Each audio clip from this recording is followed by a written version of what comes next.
Sa magpalang hapon, Impact Makers. Yan. Minsan niya palakpakan natin si Lord. Yan. Amen. So, yan. May tanong lang ako. Ano yung series natin ngayong June? Eyewitness. Yan. So, hindi to yung yung eyewitness na napapanood natin sa Channel 7 kay R. David. Yan. Yung mga, pero ano niyo ba, Impact Makers, napakahalaga ng eyewitness. Bakit kaya? Kasi, ibig sabihin ng witness, saksi ka. Ibig sabihin, nakita mo, yan, naramdaman mo, naranasan mo kung ano yung nararanasan ng isang tao. Kumbaga na-experience mo siya. Yan, na-witness mo. Kaya napakahalaga na ito eh. Sa buwan na to, even sa ating mga kabataan, yan, sa mga youth leader natin, yan, sa mga bago pa lang na nakakilala kay Lord, at sa mga, especially po sa mga nagdi-disciple. Bakit? Eyewitness telling history through our lives. Telling history through our lives. So madaling magkwento sa mga bagay na gusto natin. Tama ba?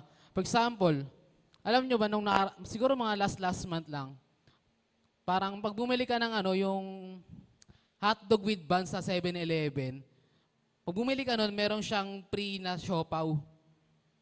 Diba? Magkano lang yun? Parang nasa 35 lang ata yung hotdog with bun. Pero pag bumili ka nun, meron kang matatanggap na isang siopaw na malaki. So, nung uso yun, sabi sa akin ng kaibigan ko, uy, pre, sabi niya, tala, bili tayo ng hotdog with bun sa 7-Eleven. May free siopaw. Siyempre, ako naman na-curious ako. Kasi bumili na ako nun eh. Bago sila pumunta doon sa may meet-up place namin, nakabili na ako nun, pero wala ako natanggap na siopaw.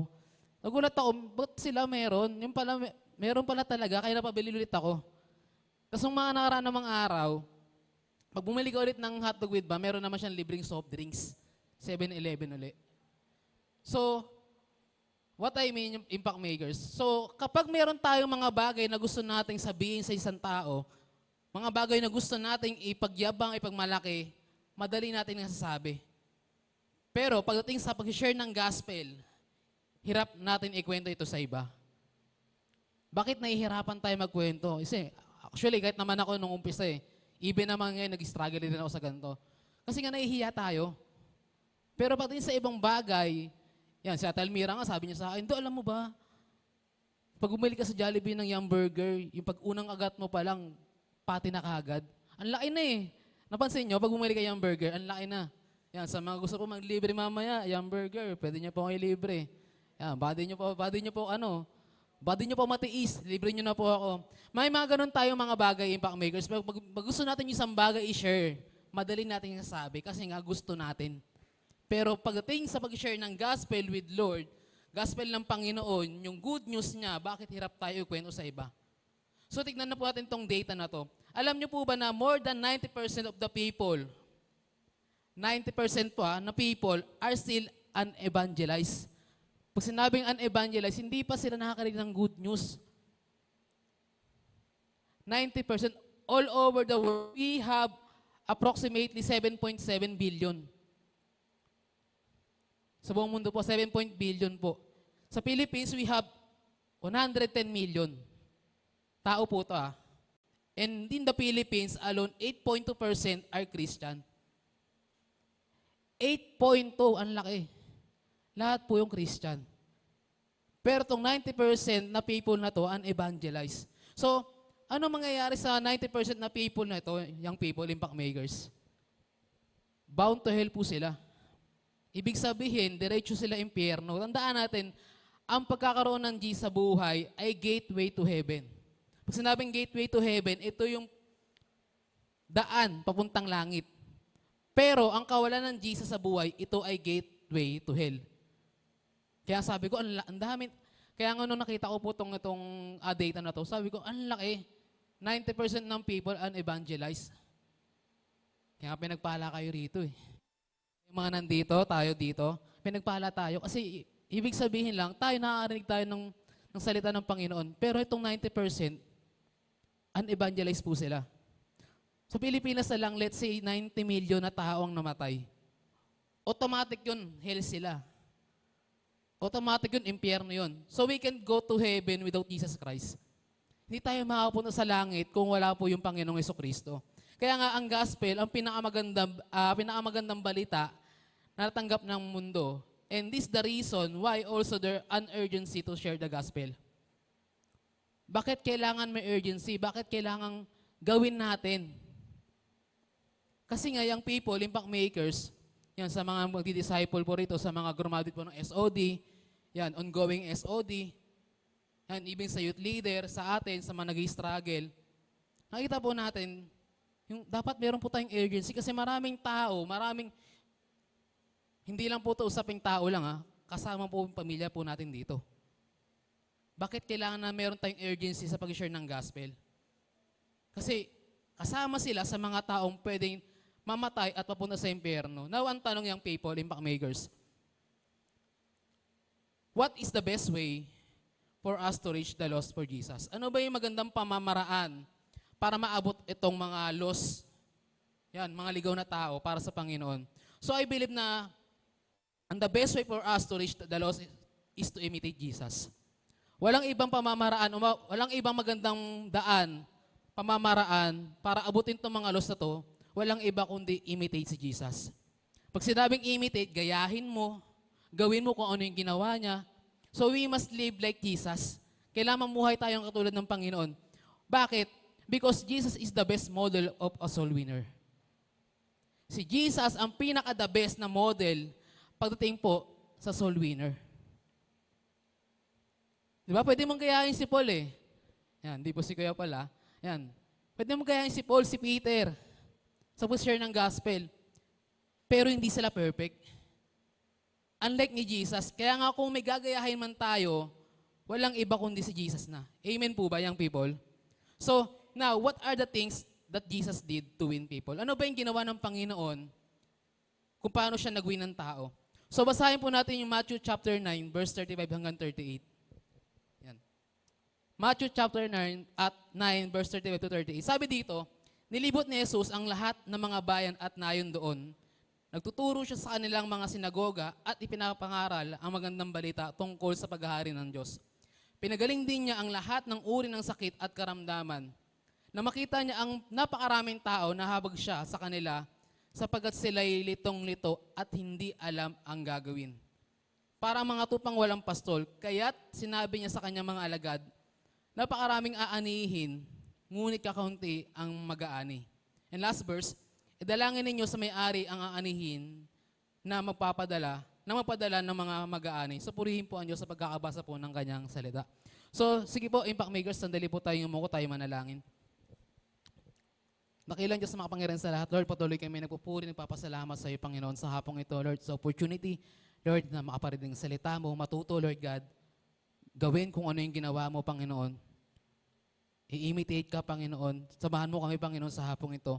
Naway, Panginoon, hindi lang po ito basta narinig po namin, kundi, Panginoon, may apply din po namin sa aming buhay, Lord God. Maging blessing din po kami, Panginoon, sa mga taong nakapaligid po sa amin. Lord, sa po namin, Lord, binabalik ang mayang papuri. Pasalamat sa pangalan ni Jesus. Amen and amen. So, impact makers, young people, join me in our message today entitled, What Would Jesus Do? Kayo nga po, what would Jesus do? Ano ba yung ginawa ng Panginoon? Bakit siya nakapag-win ng soul? Ano ba yung ginawa ng Panginoon? Bakit siya nakapagligtas ng kaluluwa?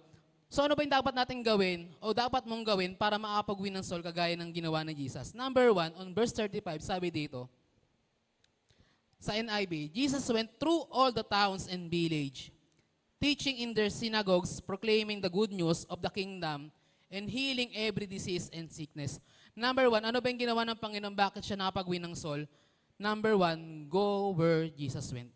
Sabihin nyo nga po, go. Yan. Tandaan, walang mangyayari, impact makers, walang mangyayari sa buhay mo kung hindi ka kikilos. Sabi mo sa katabi mo, kilos-kilos din. Yan. Kilos-kilos din. Diba? Paano ka mag-aaral? Paano ka gagraduate? Kung di ka naman pumapasok. Paano ka makakaligo? Sige nga, amoy mo nga yung katabi mo kung naligo. Sige nga, amoy mo nga. Yan. Mabango ba? Mabango? Mabait po. Mabait po siya, Kuya Ans. Amen. Paano ka makakaligo kung di ka kikilos? Paano ka makakakain kung di ka gagawa? Kung di ka tatayo? Paano ka makakapunta dito sa church kung hindi ka kumilos? Kaya ka nandito kasi kumilos ka. Amen po ba? At paano makikilala ng mga tao si Lord yung people kung di mo naman sila pupuntahan? Minsan, di naman problema yung ano eh. Hindi, baka po busy sila eh. Hindi naman problema yun eh. Baka ang problema, kaya hindi ka makapag-share ng gospel sa kanila, hindi dahil busy sila, kundi hindi mo naman talaga sila pinupuntahan. Baka nahihiya tayong puntahan sila. Always remember, young people, you will never possess what you are willing to pursue. Hindi mo makakamit yung isang bagay kung hindi mo naman itutuloy. Kung hindi mo naman gagawin. Kung hindi mo naman siya ipupursu. Kaya maraming hindi nagtagumpay sa buhay kasi iniisip lang nila at hindi naman talaga nila pinuntahan yung ganong kalagayan nila. Kaya nga yung people, sadyain mo yung tagumpay mo. Sadyain mo yung paglago mo. Si Jesus, ganon din yung ginawa. Bakit naging malago yung ministry ng Panginoon? Kasi nga sinadya niya. Kumilos po yung Panginoon, kumilos po si Jesus. Sadyain mo yung paglago mo at alam po ni Jesus, alam ni Jesus yung pagsadya. Bakit? Sa totoo lang, young people, ang ganda ng buhay, ang ganda ng kalagayan sa langit eh. Tapos bumaba siya dito sa lupa. Para ano? Para sadyain tayo. Bumaba yung Panginoon sa lupa para sadyain ka. Diba? At hindi siya nag-set up ng kingdom sa lupa para lang manatili siya doon at puro utos lang sa atin. Yes, may utos naman talaga si Lord. Pero may gawa din. Yes, si Lord, tama naman, nag-uutos si Lord. Diba? Mag-devotion ka, mag-pray ka. Diba? Ganon din naman ah. Ginawa rin naman ng Panginoon yun eh. Nanalangin din naman si Lord. Diba? Nag-share din siya ng gospel. So si Lord, hindi lang siya trippings lang, nag-utos lang ng utos. Si Lord, kapag sinabi niya, ibig sabihin, ginawa niya din.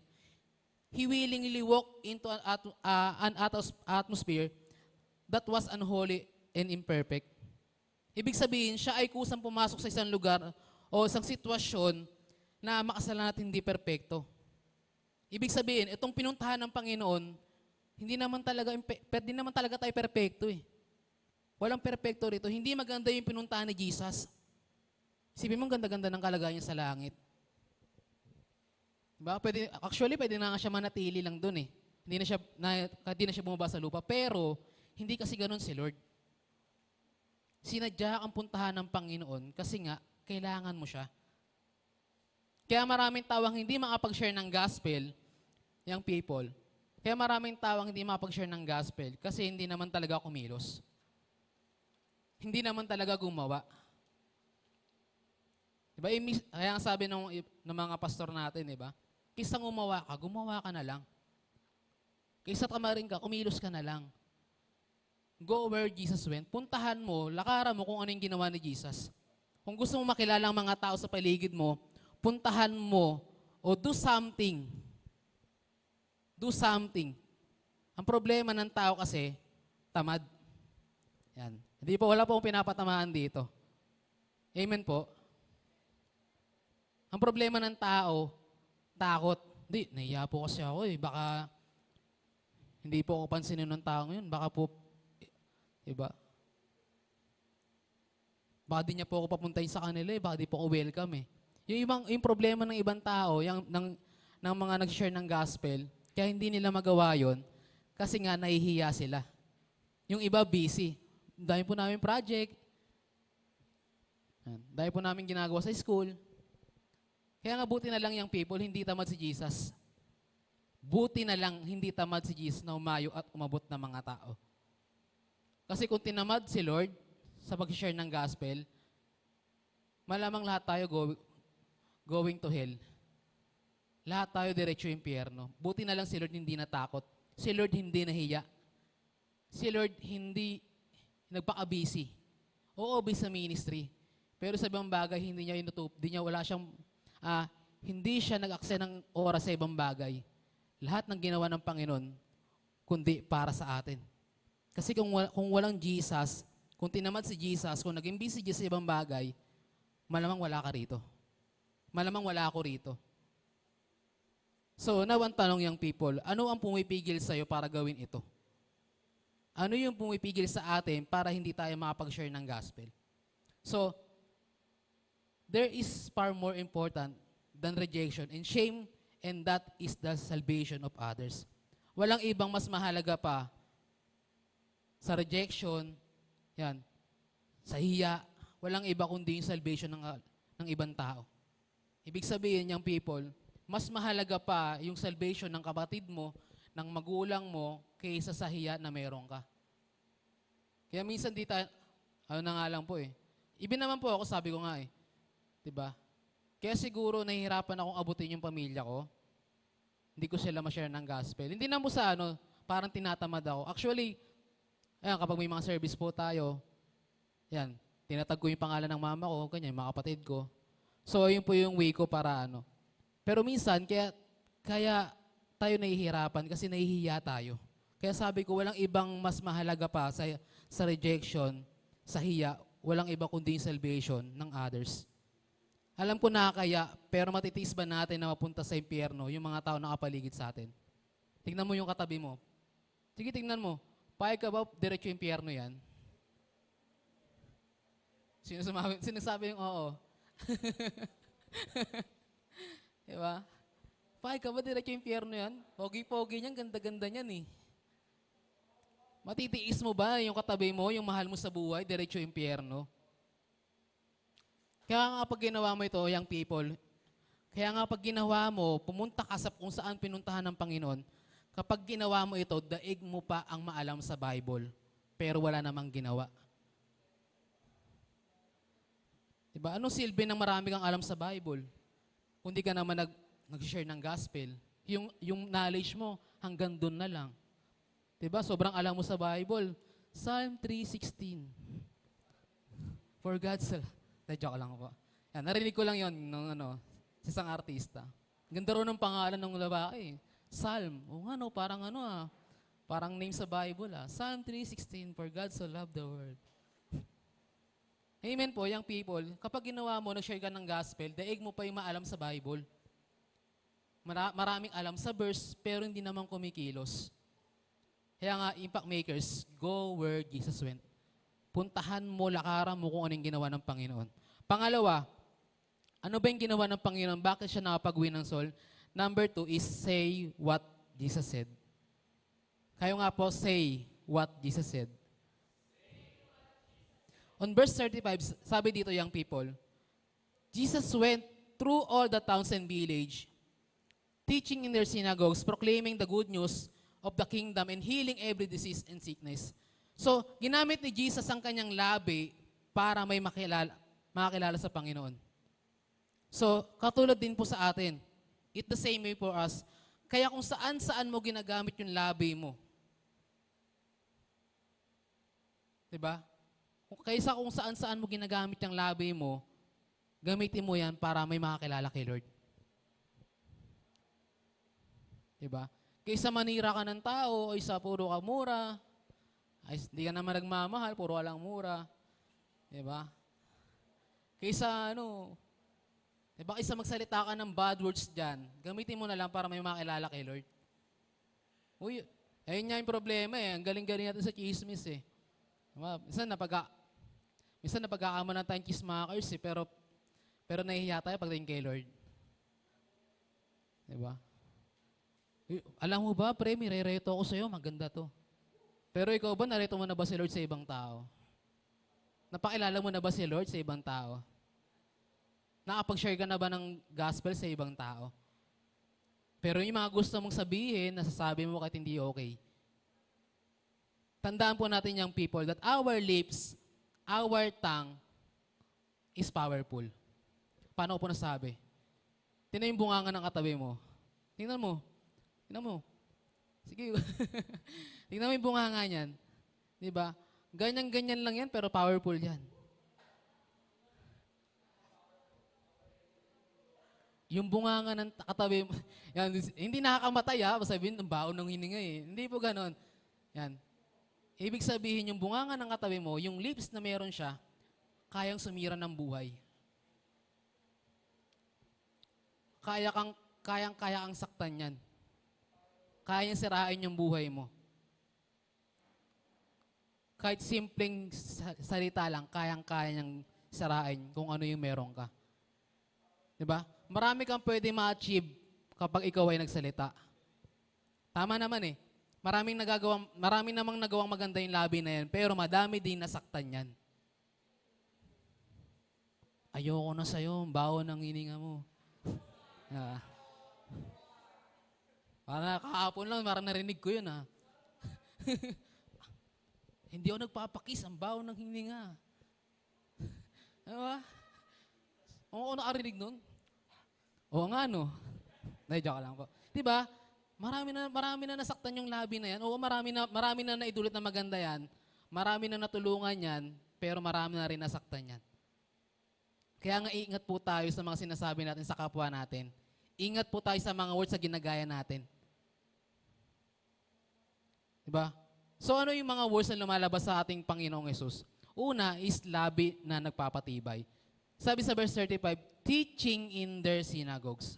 So pinatibay ng Panginoon ang kanilang pananampalataya. Pinatibay ng Panginoon yung kanilang pananampalataya, yung kanilang faith. So if you want to win people, yung people, kung gusto mong makapag-win ng people sa Panginoon, make it sure ang lumalabas sa bibig natin ay nagpapatibay kaysa nagwawasak ng buhay. Diba? Kung gusto mong makapag-win ng tao sa Panginoon, kung nakikita mo namang hirap na hirap yung tao, pwede mo siyang tulungan.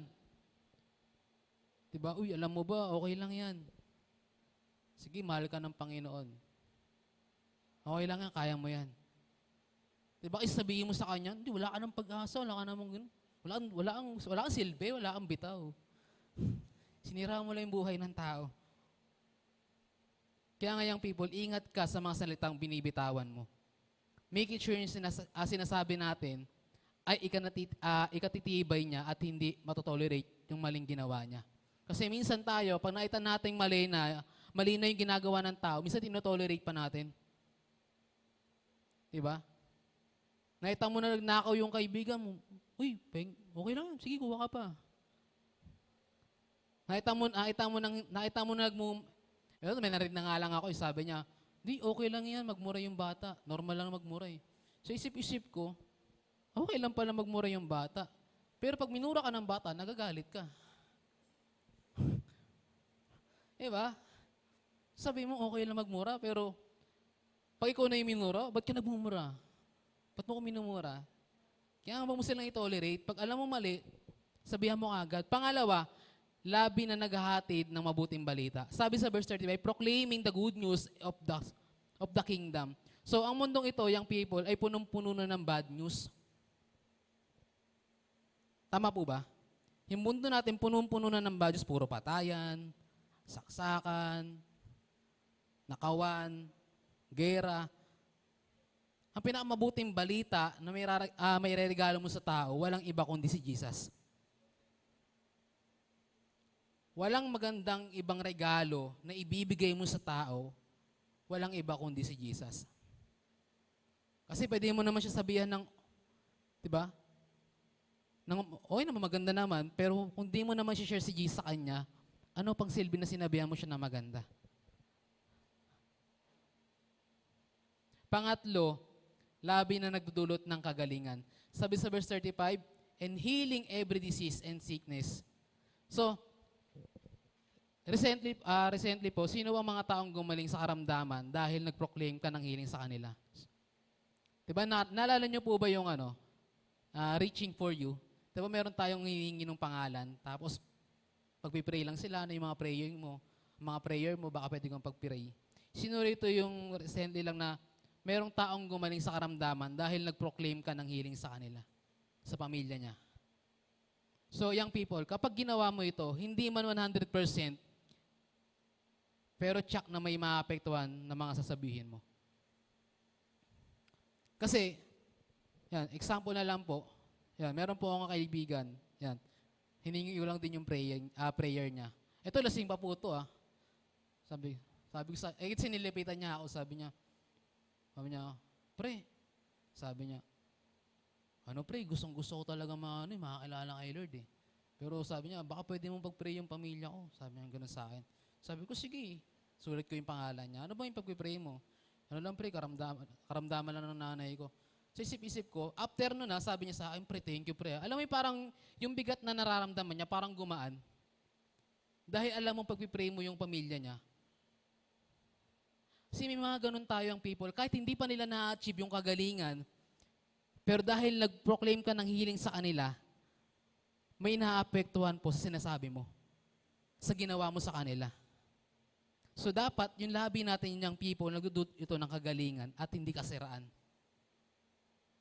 Kaysa saktan mo yung tao sa sasabihin mo, kailangan yung labi na gagamitin mo, dapat nagkakaroon ng sense. Ng maayos. Dapat nakakagaling yung mga sinasabi mo sa kanya. Hindi kakasakit niya.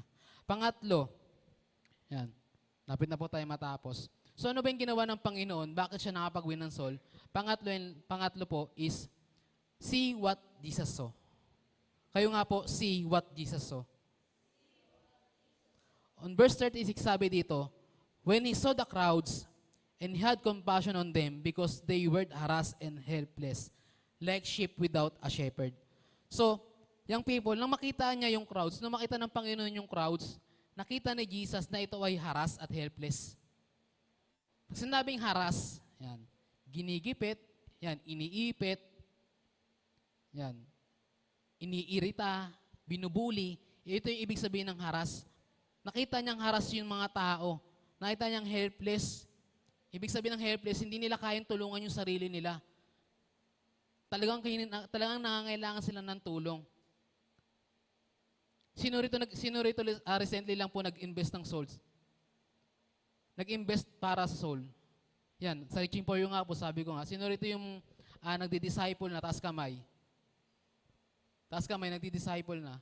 Sino rin po dito nag-invest para sa kaluluwa? Para sa isang taong gusto mong mailapit sa Panginoon. So dapat yung people, mga bagay na importante sa'yo, binabudgetan mo. Kaya nga si Lord, nung nakita niya yung harvest, nakita niya yung crowd, ginamit ng Panginoon yung kanyang mata para makita yung importanteng bagay. Nung makita ng Panginoon yung crowd, ibig sabihin, nakita niya yung tao, nakita niya kagad na kailangan ng anihin. Sabi yung sa John chapter 4 verse 35, don't you have saying, it's still 4 months until harvest. I tell you, open your eyes and look at the fields. They are ripe for harvest. Nung makita ng Panginoon na hinug na yung mga tao, kailangan na lang doon harvestin. Kaya maraming tao until now hindi pa nakakilala sa Panginoon kasi hindi naman talaga nila nakita na harvest yung tao na yon. Tignan mo yung katabi mo ulit. Yan. Hinug na ba? Opo, yung tigyawat. Diba? Hinug na ba? Tingnan mo. Hinug na yan eh. Tignan mo yung paligid mo. Actually, yung diba? Tignan mo yung fields mo. Pag lumabas ka ng church na to, tignan mo yung fields mo. Ang daming tao. Ang daming tao. So, problema lang, maraming tao, pero nakikita mo ba yung halaga nila? Kaya nga si Jesus, nung makita niyo yung crowds, nakita niyo yung halaga ng mga tao na yon. Hinug na to, kailangan ng harvestin. Kaya nga yung people, ang ministry natin, ito lang po, ang ministry talaga natin, wala dito. Ang ministry natin na sa labas. Ang ministry natin yung mga tao sa labas na hindi pa nakakilala sa Panginoon. Kaya siguro hindi mo nakikita, kaya siguro wala kang passion na mag-share ng gospel sa mga tao sa labas, baka kasi hindi mo nakikita yung halaga nila.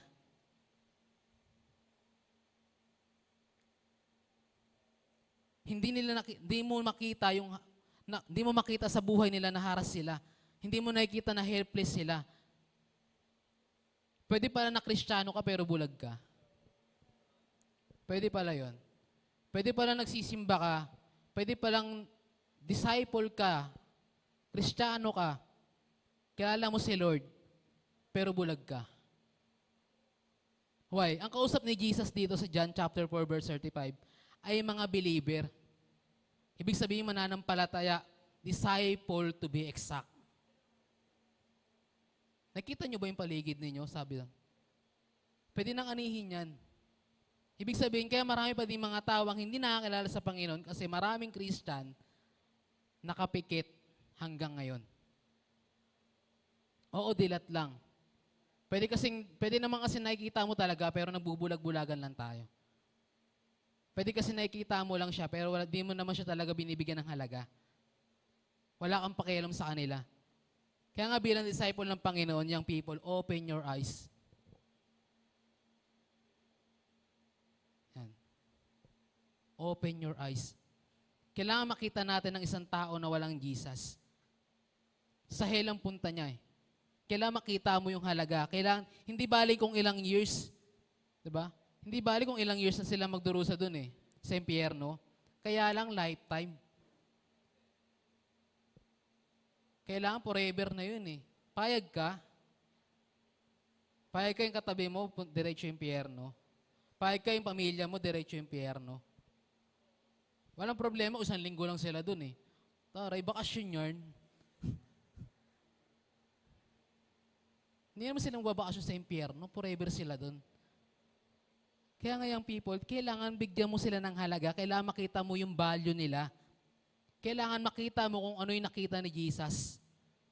Kasi nung nakita ni Jesus na pwede nang anihin yung paligid, yung tao, yung kailangan ng harvestin, ginawa niya kagad. So they need Jesus, yung people. Kailangan nila yung Panginoon, kailangan nila si Jesus. Kailangan natin. So pang-apat and lastly, sabi sa verse 36, when he saw the crowds, when he saw the crowds, he had compassion on them because they were harassed and helpless. So pangatlo, ano ba yung ginawa ni Jesus? Bakit siya nakapag-win ng soul? Bakit siya nakapag-win ng tao? Feel what Jesus felt. Kayo nga po, feel what Jesus felt. Sige nga po kayo po. Feel what Jesus felt. So, young people, you will never win like Jesus if you do not feel what Jesus felt. Hindi ka makakapag-win katulad ng Panginoon kung hindi mo naman nararamdaman o napi-feel kung ano yung naramdaman ng Panginoon. So, ano ba yung naramdaman niya? So, nagkaroon siya ng awa. Si Jesus nagkaroon ng awa sa tao. Nagkaroon siya ng compassion. Hindi ba kapag mahal mo yung isang tao, young people, kapag mahal mo yung isang tao, ginagawa mo mas madali. Di ba? Ginagawa mas madali magagawa kahit na natakot ka, kahit nahihirapan ka, kahit nahihiya ka, ginagawa mo pa rin.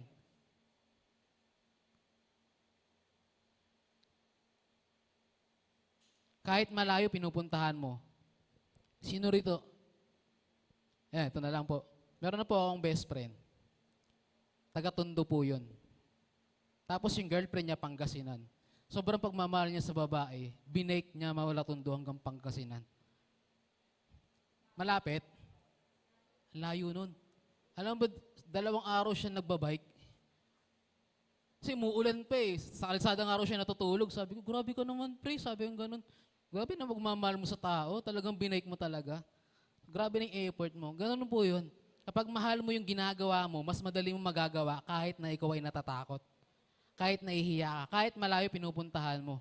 Kahit wala kang budget, gumagawa ka ng parang kasi nga mahal mo. Effort yarn. Yan, sample ko ng Seth Elmira. Yan, Seth Elmira, kahit taga Quezon City. Diba? Wala siyang trabaho. Pero kahit nahihirapan sa budget, gumagawa siya ng paraan. Kasi nga, mahal mo. Sino? Hindi, joke lang. Mahal niya si Lord. Kaya siya nag-i-effort pumunta rito. Actually, pwede naman siya mag-church sa kanila eh. Pero bakit dito pa siya nag-church? Bakit dito pa siya nagsisimba? Bakit kahit nahirap siya sa budget, gumagawa siya ng parang, kasi nga mahal niya yung ginagawa niya, mahal niya yung ministry niya. Kaya nga therefore, itong mga taong ito, young people, kahit na ang pangalan niya ay Bruno, pero naka-tube, diba? Pahig ka, Berto pangalan mo, pero naka-crop top ka. Kaya nga itong mga tao to, young people, diba, kahit tipong kaunti na lang, magpapantay na sila ni Taning, diba, gagawa ka pa rin ng paraan eh. Kasi nga mahal mo sila eh. Kahit na yung mga taong ito, sabi ng iba, wala nang pag-asa. Diba, kahit pinagtatawanan ng iba, you will do something for them. Why? Kasi mahal mo. Gagawa ka ng paraan para sa kanya. Mag-i-effort ka kahit mahirapan ka, kahit maubusan ka ng budget, kahit feeling mo wala naman may ibabalik sa'yo, gagawin mo pa rin kasi nga mahal mo. Walang nakakatakot at walang taong nakakaya sa isang taong nagmamahal. Sabi mo sa katabi mo, mahal mo ba yung tao? Huwag kayo nabanggit ng pangalan, ayam na. Oo, mahal ko yun si ano. Joke lang po. Diba? Kasi ganun tayo yung people. Walang nakakatakot, walang nakakaya kapag mahal mo isang tao. Tandaan mo, kaya ka nandito ngayon, kaya ka nagkaroon ng relasyon sa Diyos, kaya ka mapupunta sa langit at nagkaroon ng eternal life kasi nga may isang Jesus nagmahal sa'yo. Merong isang Diyos na nagmahal sa'yo. So we are the same sa mga taong ito, young people. At tayo din naman minsan nabasag, minsan nasira din tayo, minsan nawasak ka din. Pero ngayon, ikaw ay nabuo dahil may isang Jesus na nawasak, mayroong isang Jesus na namatay at muling nabuhay para sa'yo. Grabing effort ni Lord, no? Diba? Hindi mo kayang gawin sa isang tao yun, kahit pa girlfriend mo. Pahig ka, mamatay ka para sa girlfriend mo. Hindi ka pa pahig nun. Pero si Jesus, kayang gawin yun sa'yo. May isang Jesus na minsan minahal ka at hanggang ngayon ay mahal na mahal ka. Kaya nga, sabi ni Chip Ingram, ito young people if you think your love for God is increasing, yet your concern for the lost is decreasing, you are deceived. Ibig sabihin, kung akala mo lumalalim yung pag-ibig mo sa Diyos, pero bumababa yung pag-aalala mo sa mga taong hindi pa naligtas, niloloko mo yung sarili mo. Kasi kung totoong mahal mo ang Panginoon, may concern ka sa mga taong lost. May pag-ibig ka, may care ka, may pag-aalala ka sa mga taong hindi mapupunta sa langit. May pag-aalala ka sa mga taong naliligaw. Kaya kung feeling mo, lumalalim yung pag-ibig mo sa Panginoon, pero wala ka namang passion sa mga lost, niloloko mo lang yung sarili mo. Your hands may be full of money. Maybe yung kamay mo punong-puno ng pera, yung utak mo punong-puno ng information. But kung yung puso mo is empty, your life is very empty. So gayahin mo yung tibok ng puso ni Jesus. Tsak may isang haras at helpless na makakilala kay Lord. So dito na po magtatapos young people. So ano yung dapat mong gawin? Ano ba yung dapat natin gawin para makawin ng soul kagaya ng ginawa ni Jesus? Una, Jesus, go where Jesus went. Pinuntahan ng Panginoon, kumilos yung Panginoon kung saan yung may mga taong ligaw. Pangalawa, say what Jesus said. Kung ano yung kailangan sabihin din natin kung ano yung sinabi ng Panginoon. Sabi ko nga kanina, di ba? Kapag gusto natin yung isang bagay, madali natin nasasabi. Baka kasi kaya hindi tayo nakapag-share ng gospel, hindi natin sinasabi kung ano ba yung sinasabi ni Jesus. Katulad sinasabi ng Panginoon.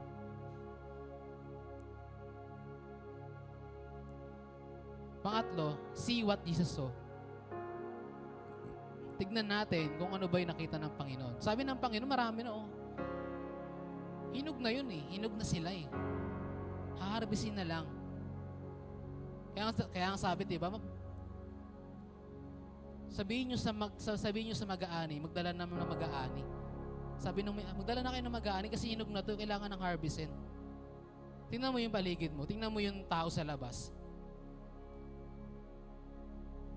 Payag ka ba yung mga yan mapunta sa impyerno? Payag ka ba yung mga mahal mo sa buhay mapunta sa impyerno?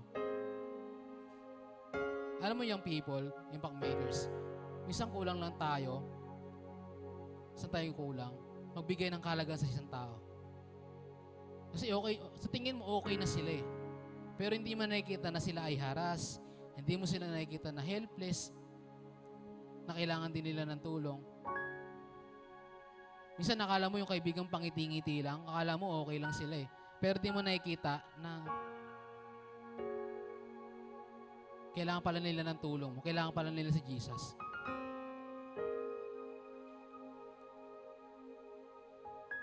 Nakikita mo lang sila okay, pero hindi mo talaga sila nakikita kung ano yung nararamdaman nila. Kaya ang nakita ng Panginoon na itong tao haras to, yung tao tong helpless na to.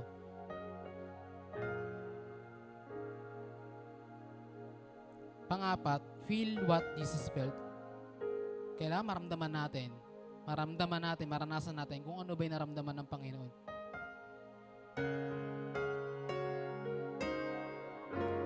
Sabi sa verse 36, when he saw the crowds, he had compassion on them because they were harassed and helpless like sheep without a shepherd.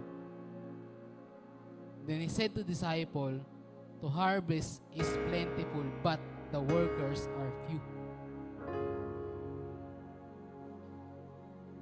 Kaya maraming tao, young people, maraming tao ang liko, maraming taong ligaw, maraming taong bagsak, maraming taong sira. Yan, patapon yung buhay kasi walang nag-guide sa kanila. Walang nag-guide sa kanya. Young people, minsan din tayong naging ganito. Tignan mo yung sarili mo. Minsan ka rin naging ganito. Diba? Kaya naman, young people, tayo naman yung umabot sa kanila. Ikaw naman yung umabot sa kanila. Kasi yung nararanasan nila ngayon ay naranasan mo rin naman dati. Ba't hindi mo i-share sa kanila kung ano yung naranasan mo sa Panginoon?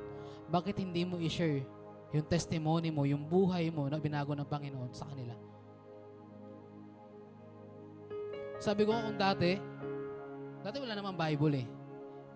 Dati wala namang Bible. Kaya sila nag-share ng gospel. Ano mo sinishare nila? Testimony lang nila. Kung paano sila binago ng Panginoon. Kung paano sila inayos ng Panginoon. Testimony lang nila yung sinishare nila. Tayo, meron na tayong guideline. Meron na tayong Bible. I-share na lang natin. Actually, mga tao dyan sa labas, kala patawa-tawa lang yan. Hindi mo nakikita na papunta sila impyerno. Kasi hindi naman natin sila binibigyan ng kalagaan. Hindi natin nakita kung ano yung nakita ng Panginoon sa kanila. Hindi natin nararamdaman, hindi natin pinapakiramdaman kung ano yung naramdaman ni Lord sa kanila.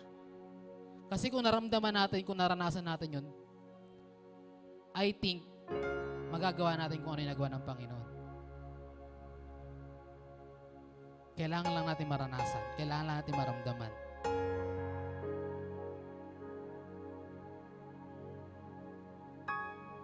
Hindi kaya ng isang tao.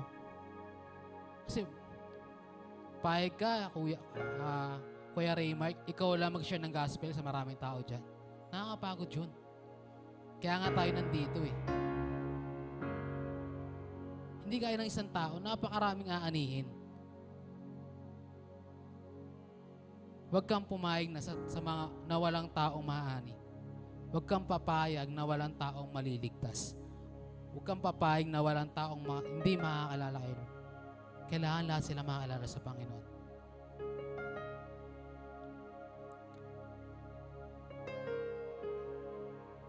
Huwag mo na lang tingnan nyo sa labas. Tingnan mo na lang yung bahay ninyo. Nakikita mo ba yung magulang mo ligtas? Nakikita mo ba yung mga kapatid mo na hindi kilala si Lord? Tingin mo ba maliligtas sila? Bakit hindi ka magsimula sa kanila?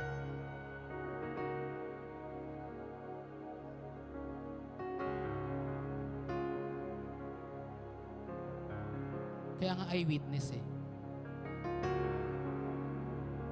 Kailangan maranasan mo, kailangan maramdaman mo, at yung naranasan mo, kailangan ay maranasan din ng ibang tao. Sana ma-witness din nila. Maranasan din nila kung ano yung naranasan mo sa Panginoon. Kaya naman yung people, starting today, kilos na po tayo. Speak about Jesus.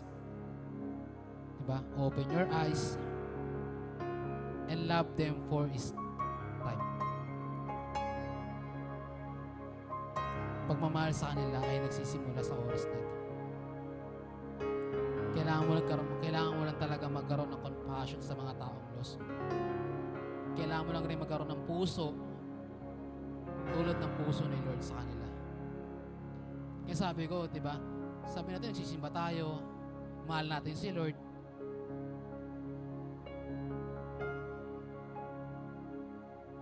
Sinasabi natin na lumalago yung pag-ibig natin sa Panginoon. Pero bakit wala tayong passion? Pati sa mga mahal ng Panginoon. This is the time, young people, para ma-witness ng mga taong ito, ma-witness ng mga taong haras, ma-witness ng mga taong helpless, kung ano yung na-witness mo sa Panginoon, kung ano yung naranasan mo sa Panginoon. Sige po, tayo po tumayo. Tayo po tayo, young people.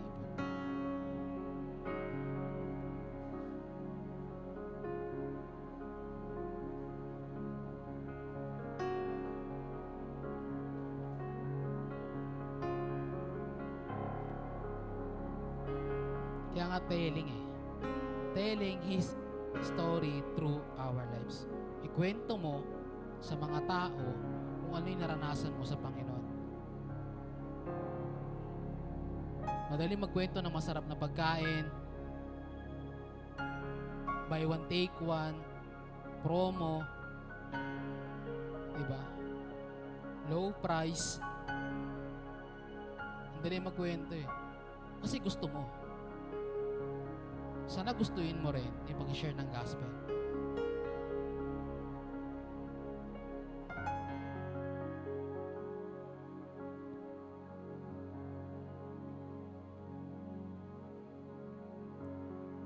Sana magkaroon din tayo, gawin din natin kung ano yung ginawa ng Panginoon sa atin.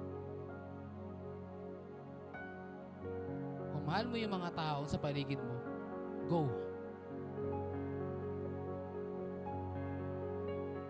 Kung mahal mo sila,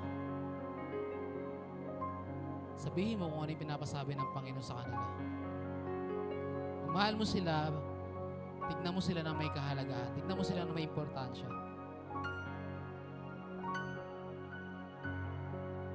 Tignan mo sila na may compassion. Huwag mo sila tignan tao lang. Kasi tulad mo, nahihirapan din sila. Tulad mo, helpless din sila. Tulad mo, naranasan mo rin maging haras. Naranasan din nila maging haras. Pangapat, syempre, hindi mo mawawala yung kailangan maramdaman mo rin kung ano yung ramdaman ng Panginoon sa kanila. Baka yun na yung kulang. Kaya tayo hindi nakapag-share ng gospel. Kaya tayo nahihiya. Young people, oo, nakakatakot. Sabihan kang weirdo. Sabihan kang ang baduy mo naman eh. Share ka pa ng gospel. Uunahin mo pa ba yung hiya? Uunahin mo ba yung takot kaysa mapunta sila sa impyerno? Uunahin mo pa ba yun kaysa sa kaligtasan nila? Mas mahalaga ba yung hiya, yung shame?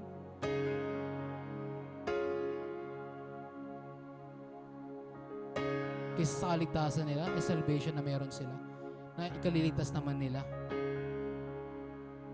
Anong papayag? Kasi hindi naman pumayag si Lord eh, na mapunta sa impyerno. Hindi naman pumayag si Lord na, oo sige, pinagtatawanan siya ng mga tao. Pinagtatawanan talaga siya. At hindi lang basta tao yun. Pinagtatawanan siya ng mga taong niligtas niya. Yung mga tao na may alam din sa Bible. Pero inatubag ba ni Jesus? Hindi. Kasi malino sa Panginoon na kailangan niyang gawin yun para sa'yo. Kasi alam niya yung pupuntahan mo eh. Ganon din sa mga tao sa labas.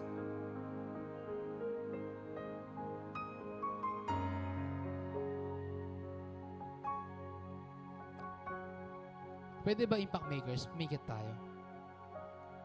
Pikit tayo. Isipin mo yung mga mahal mo sa buhay. Isipin mo yung kaibigan mo. Isipin mo best friend mo, magulang mo, mag-anak mo na hindi pa nakakilala sa Panginoon. Tapos ikaw ligtas. Tapos sila hindi.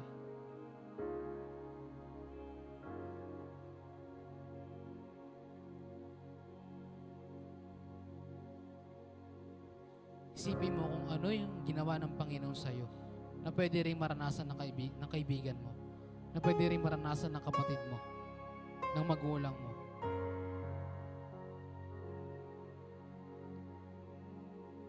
At isipin mo yung saya na kasama mo silang naglilingkod sa Panginoon. Yung saya na sila ay ligtas.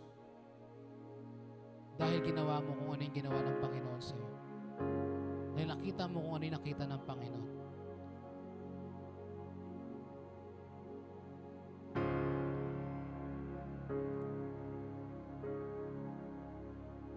Baka this is the time para mawala yung doubt mo sa pag-share ng gospel.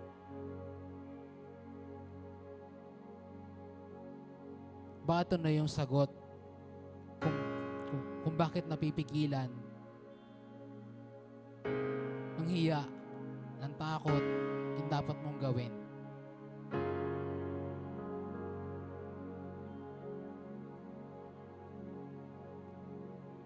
Sino mag-witness sa kanila kung wala ka naman ginagawa?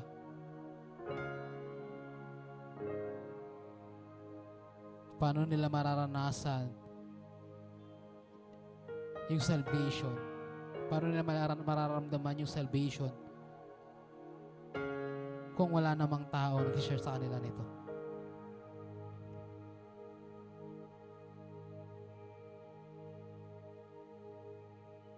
Yes, Lord. Hallelujah. Lord, salamat, Panginoon. Sa salita mo, Panginoon, aming narinig sa hapong ito. Lord, hindi lang po kami basta na-bless, Lord God. Kundi, Panginoon, natuto din po kami. At alam po namin, Lord, ito natutunan po namin ay magagamit po namin sa buhay po namin, Lord God. Lord, gusto rin po namin, Lord, na magawa, Panginoon, kung ano yung nagawa mo.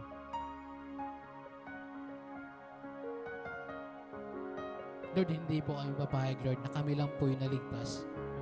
Kami lang po yung nakarinig ng gospel. Kami lang po nakarinig ng good news, Lord God. Naway, Lord, tulungan mo kami, Lord God, na magkaroon ng compassion, Panginoon, sa mga taong lost. Sa pamilya po namin, sa mga mahal namin sa buhay, sa kaibigan po namin, na alam po namin, Lord, na hindi pa nakakarinig ng salita mo. Naway, Panginoon, magindaan po kami, Lord God. Maging instrumento mo kami, Lord God, para maabot po sila, Panginoon.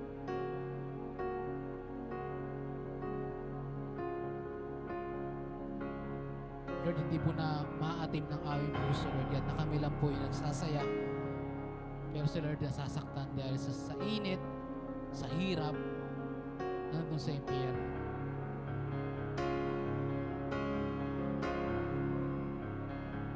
Lord, tulungan mo kami gamitin po yung puso at buhay po namin, Lord God.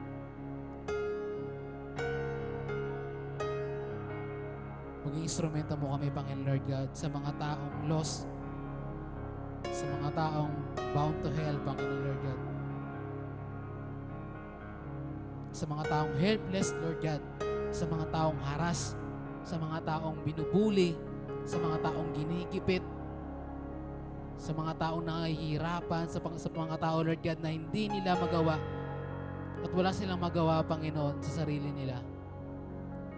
Naway, Panginoon, makikita po namin yung kahalagahan po nila. Dahil tulad po nila, Lord, naging ganun din po kami dati. At gusto rin po namin, Lord God, na maranasan po nila kung ano po naranasan namin sa iyo.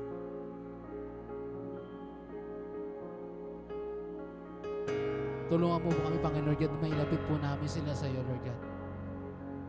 Magkaroon din po sila ng relasyon sa iyo, Lord.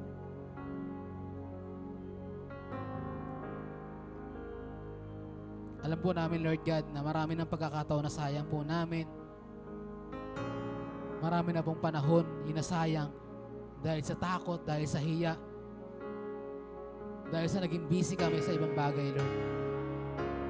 Pero Lord, alam po namin, Lord, na malaking tulong po, Panginoon, itong narinig po namin, Panginoon Lord God, sa hapong ito. Kung paano po kami kikilos, paano kami gagawa, paano kami, Panginoon Lord God, na makakapag-share ng gospel sa ibang tao, Panginoon Lord God. Paano po nila mawi-witness, mararanasan, masasaksihan, Panginoon, yung pagbabago mo sa amin, Lord God. At alam po namin yung saya na mayroon nun, Lord God. Alam po namin yung kasiyahan, naramdaman po namin na nasa presensya mo kami. At ganoon din po sa mga mahal po namin sa buhay. Sa field po namin, Panginoon Lord God. Sa school, sa trabaho, Panginoon Lord God. Kapitbahay po namin. Gusto rin po namin, Lord, maranasan din nila yung saya na naranasan namin sa'yo. Bigyan mo kami ng puso, Lord God, ng katulad ng puso mo. Bigyan mo kami, Panginoon, ng mata, katulad ng mata mo, Lord God. Bigyan mo kami, Panginoon, ng boses, Panginoon, katulad ng boses mo, Lord God, na hindi nahihiya i-share yung kaligtasan na nagmumula sa'yo. Naway, Panginoon, malakaran po namin, papuntahan po namin, makilusan po namin kung saan ka po pumunta, Lord God, kung ano po yung ginawa mo. Dahil alam po namin, Lord God, ayun lang po, Panginoon, magiging way po namin. Gusto po namin, Lord, i-imitate yung ginawa mo, muhay ng katulad mo, Lord God, sa mga taong ito, Lord God. Thank you, Panginoon. Samahan mo kami, Panginoon, sa journey na ito. Samahan mo yung mga kabataang ito, Lord God. Even sa mga adult, Panginoon, Lord God, na kasama po namin, Panginoon. Na sila rin po, Panginoon, ay makasama po namin, Lord God, sa kingdom. Sa pag-ministry. Sa pag-worship sa iyo, Panginoon, Lord God. Minsan pa, Lord, sa iyo po namin, Lord, binabalik. Ang papuri, pasalamat sa pangalan ng Jesus. Amen and amen. Palakpakan po natin si Lord, young people.